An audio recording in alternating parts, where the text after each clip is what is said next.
జ్ఞానాత్మక రంగం cognitive domain, భావావేశ రంగము effective domain, మానసిక చలనాత్మక రంగం సైకోమోటర్ డొమైన్.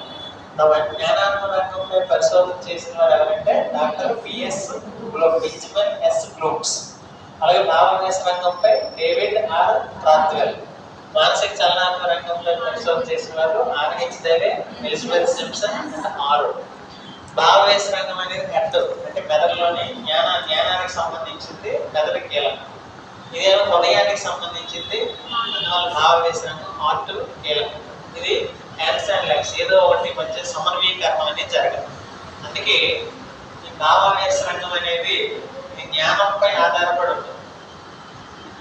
జ్ఞానం ఇదేం చేస్తుందంటే అంతర్వృత్తిపై ఆధారపడి ఉంటుంది. అంతర్వృత్తి. ఈ మానసిక చలనాత్మక రంగం సమన్వయీకరణం మీద ఆధారపడుతుంది. సమన్వయీకరణ, కోఆర్డినేషన్. అది కోఆర్డినేషన్ పై ఆధారపడి ఉంటుంది. ఇది అంతర్వృత్తిపై ఆధారపడి ఉంటుంది. ఈ జ్ఞానాత్మక రంగం జ్ఞానము, బుద్ధి వీటిపైన ఆధారపడి ఉంటుంది. ఈ మూడింటిని కూడా చెప్పింది ఎవరంటే మూడింటికి ముగ్గురు సైంటిస్టులు ఉంటారు, వేరువేరుగా పరిశోధన చేస్తారు. అయితే ఇలాంటి జ్ఞానాత్మక రంగంలో ఇవన్నీ కూడా రంగాలు. ఈ రంగాల్లో ఏముంటాయి అన్నాం? లక్ష్యాలు ఉంటాయి. రంగాల్లో లక్ష్యాలు ఉంటాయి. ఆ లక్ష్యాలు ఏంటో చూద్దాం. జ్ఞానాత్మక రంగంలో 6 లక్ష్యాలు ఉంటాయి. ఆ 6 లక్ష్యాలు ఏంటో చూద్దాం. ఇందులో ఫస్ట్ది జ్ఞానం, నాలెడ్జ్. రెండోది అవగాహన.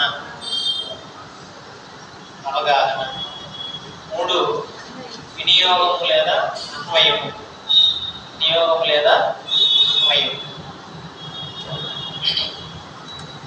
4 ఏమో